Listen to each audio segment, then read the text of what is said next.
morning. Good morning. Happy sunny Tuesday.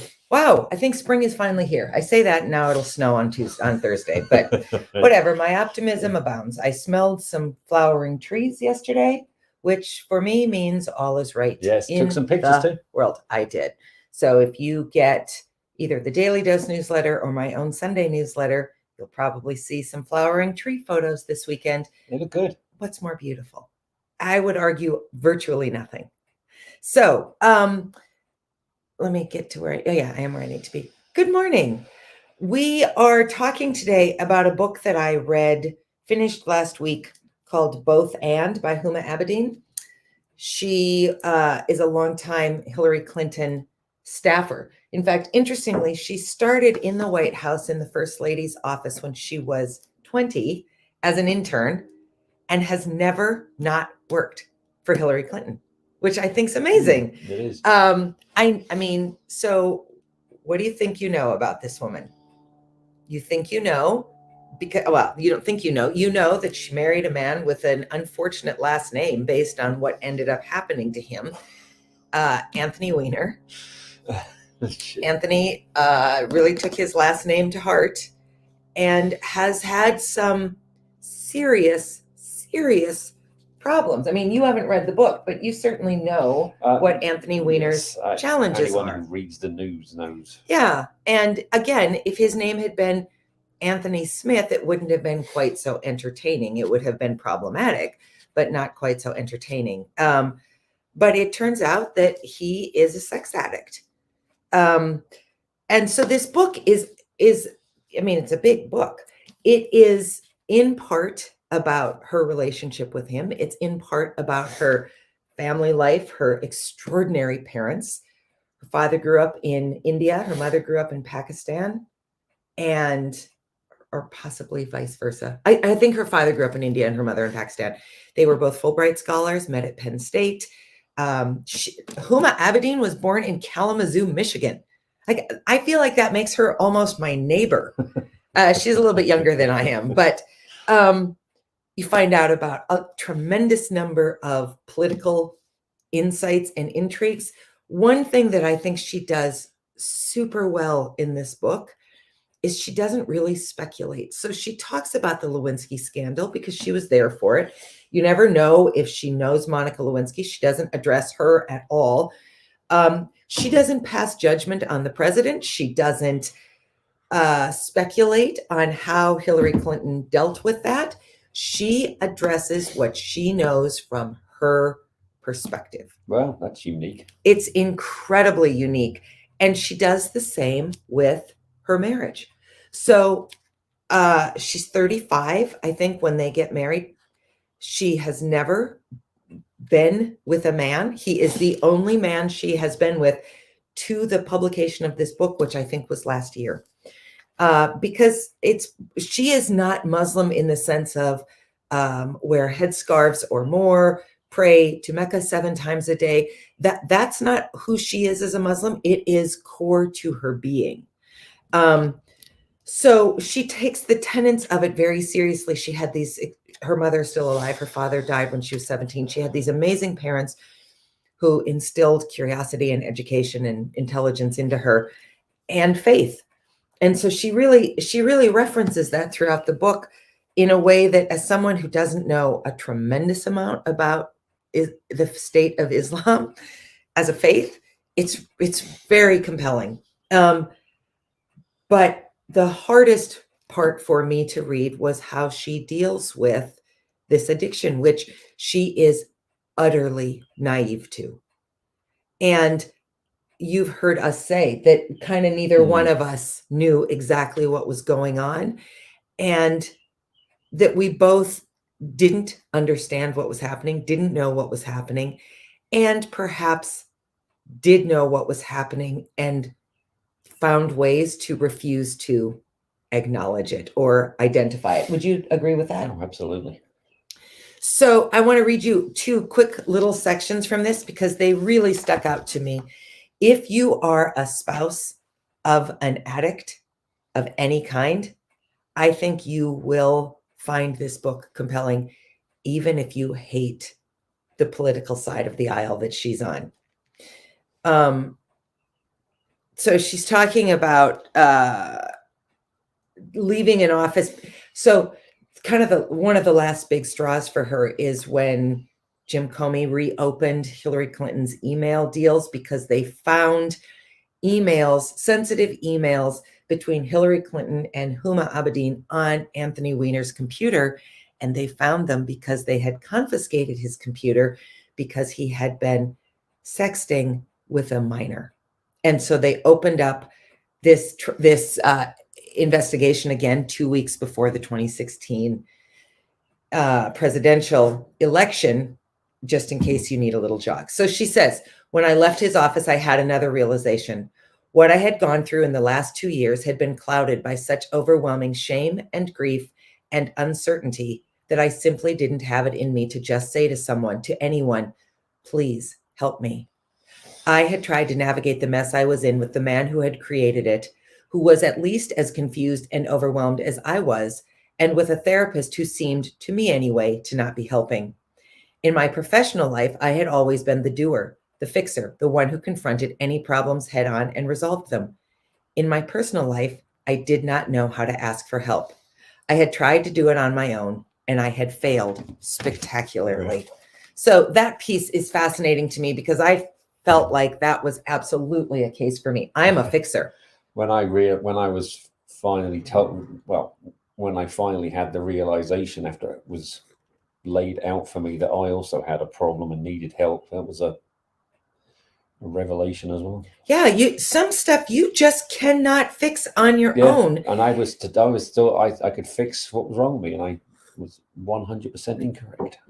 Well, if you'd been diagnosed with cancer, we wouldn't have said, you know what, let's just work on it quietly for ourselves. Yeah. That's part of what is so insidious about addiction, is that you don't reach out for help the same way you would for any medical disease. It's incredible. So one other quick little section. Addiction, I discovered, is a powerful adversary. While people are in the throes of active addiction, I was told they can't rationalize behavior that when they are in their right minds, they would never even consider.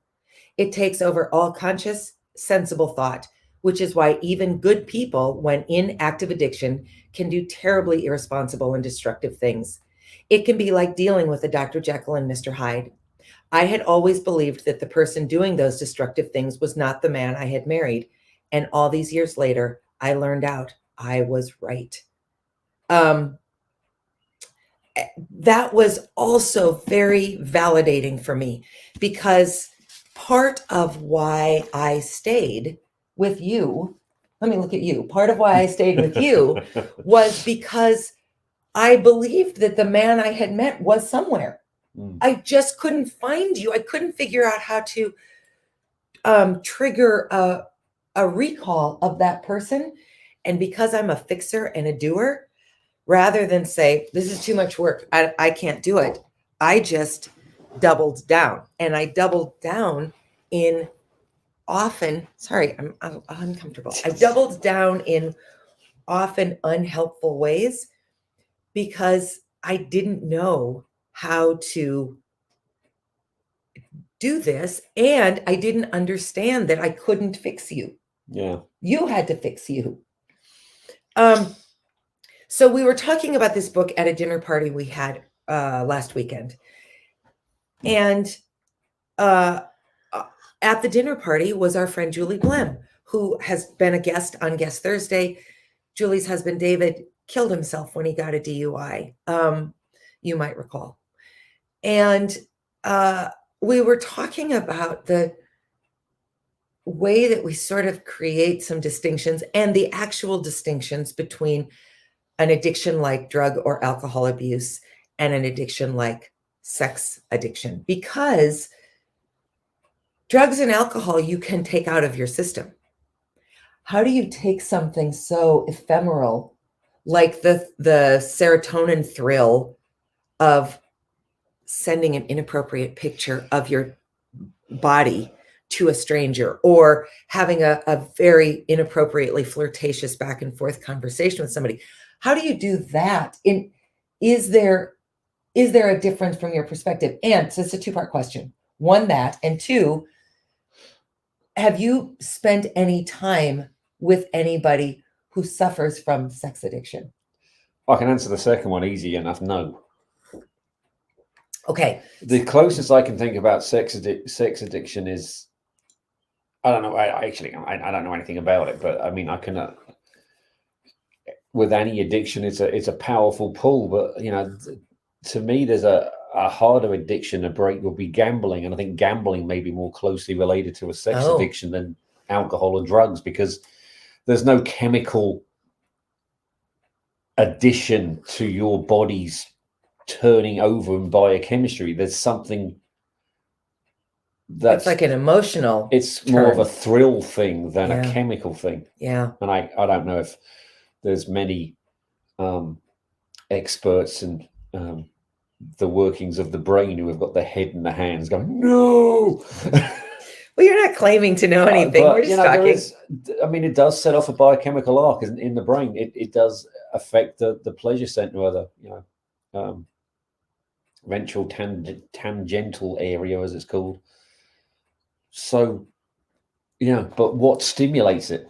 I mean, and what chemical receptors are sent to the frontal cortex to make you just want to do that? That's a powerful reaction. Hard. It's really hard to imagine. She does. I'm going to just give you a little more screen space, Dr. Mary. There you go. You can see my elbows. I was worried. I know. I'm sure our audience was too. She does do a really interesting job of sort of trying to address what she thinks initially might have caused this for him, and reasons why. And she also does a really amazing job of talking through her personal journey. So at one point, a therapist, first of all, he's in and out of therapy. He goes away to rehab. He does all the same things you do.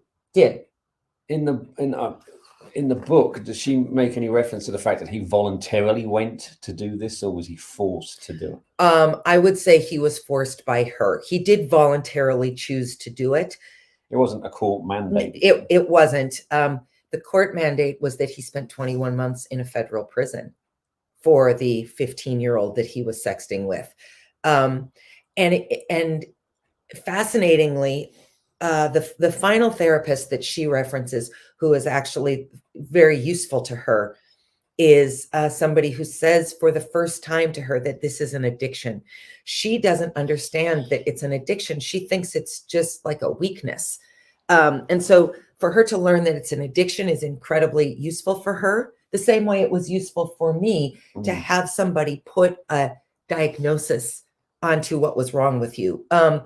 But the other thing that she discovers, and this, of course, is true of addicts of any kind, locking somebody away who suffers with an addiction is rarely the answer. First of all, where do you think people go in prison? Addiction is rampant in prisons. We were just on a call last week that we get on monthly, and it was people who are qualified, trained therapists, addiction counselors, those kinds of things. And they were saying that somewhere between 85 and 93% of inmates are addicted to something. Well, okay, so they're locked away. They don't have things to stimulate them in a positive way, so it doesn't fix addiction problems. And this therapist says to Huma Abedin that this isolation period has probably only exacerbated his problems, because at his core is narcissism. He finds true pleasure in the chase of constituents, for lack of a better phrase. He'd been a longtime congressman. He was running for mayor of New York City. He's clearly a brilliant mind that's also plagued with needing incredible attention. I mean, if you look at her just pragmatically, if you don't suffer from sex addiction, like, really, he shouldn't need to find somebody else. She's spectacularly beautiful. She's highly accomplished. She's had this incredible life and career. He doesn't appear to ever have been threatened by that. So it's not that. It's just not probably unlike Bill Clinton. He needs that adulation. He needs that constant attention. And she and Bill Clinton's wife both had independent, busy careers. So it's really fascinating. And I will just say that I think we have to figure out how to deal with that piece of it. Because why in the world should a woman take a back seat to a man because his pleasure center needs constant attention, care, and stimulation? Any more than why should a man take a back seat to a woman who needs the same thing? I mean, that's got to be a piece of this conversation that I think has to be dealt with. Well, it's interesting. I really, really recommend this book if you're interested in the politics of the last 25 or so years, 30 years.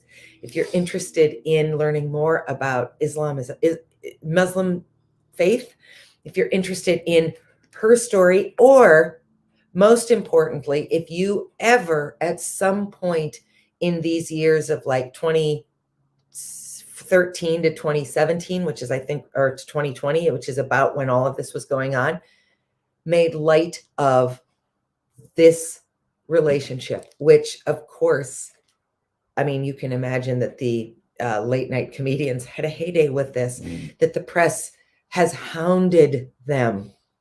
Does she say what he's doing now when he gets out of prison? Not in the book, but I read the first interview she gave after the book came out. He is selling concrete countertops that are mixed with broken glass. This brilliant strategic mind has been reduced to that, because you can imagine he's going to have a hard time being political ever again. Well, we'll get any real work. I mean, he's got a serious. He's a federal convict, and he's a sex offender. So, he had to be in the register. Yes, forever. I don't know that, but the reality is, you don't know what's going on in anybody's household. You don't really know how somebody is dealing with this, and you don't know what is real for them. So read the book if you're at all curious about any of those pieces. It's highly readable. She's a beautiful writer. She clearly had an excellent editing team. It's really, really a well done book. And, you know, and for power, for what we're trying to achieve with this little show, it's a great. I imagine, I haven't read it, I'm going to have to really construct this sentence correctly. I would imagine it could be a fantastic tool for someone who's the spouse of someone who has an addiction. Not many spouses write about this and take ownership of their piece of it, work hard to work through it. I mean, now... And you probably won't even have to identify as the same gender as her. No. I don't think so. You might even find this useful. In fact, a man, she recounts a man who comes up to her to tell her that he's suffering from the same fate that she is. I forgot what I was going to say. Doesn't matter. Sorry, love. No, it's all right. Doesn't matter. Get the book, listen to the book, do yourself a favor and be an informed person. And then before you go to make fun of somebody who's suffering, stop and think about the whole network who's suffering with that person. And boy, if you've never experienced it, then spend that moment sort of saying, there, but for the grace of God, go I, because way too many people have some lived experience with some form and fashion of addiction. Join us Thursday. We're going to have a conversation I'm really looking forward to with a woman you haven't met yet. I talked to her about 6 weeks ago, so I'm not even going to tell you much about her, but she's got a fascinating story, and I think will be a great interview. So we'll see you on Thursday morning. Look into Both And by Huma Abedin. It's a lot to learn, a lot to take away. We'll talk to you soon. See you Thursday. Bye.